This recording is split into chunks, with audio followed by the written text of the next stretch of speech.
One विभाग जगत कला जंगल बड़ी काठ।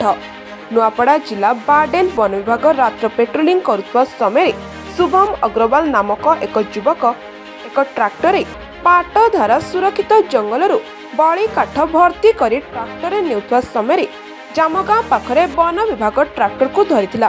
परे उक्त ट्रैक्टर जबत कथा को खरियार रेंज अणाजिबा सह ओडिशा वन विभाग नियम अनुसार सेक्शन 4 और 12 अनुसार अंडर सेक्शन 56 अनुसार अभियुक्तों को बाडेन कोर्ट पठाई दिया जायछि।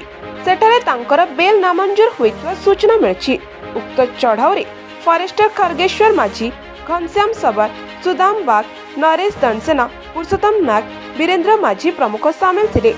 राति आमर बोर्डन फॉरेस्ट सेक्शन स्टाफ पेट्रोलिंग करुवा टाइम रे पाटदरा संरक्षित जंगल गोटे ट्रैक्टर बल्हा बोझे कर आणुला से टाइम रे बोयरगाँ पाखे जब्त करागला आउ से 220 पीस बल्हा बाहरला जार आनुमानिक मूल्य हम पाखापाखि 40 ରୁ 50,000 टंका।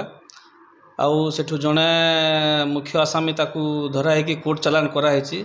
तार ना है शुभम अग्रवाल, तार घर बुड़े। सेक्शन लगी आमर ओडिशा टिम्बर ट्रांजिट रूल 1980 4 और 12 आउ under section 56 of Odisha forest act 1972। Bail आमर ऑनरेबल कोर्ट बोर्डन कैंसल कला कोर्ट को आम जेल को फॉरवर्ड कराई। नुआपड़ा जिलूर ओम प्रकाश चौधरी का रिपोर्ट साई सत्य न्यूज।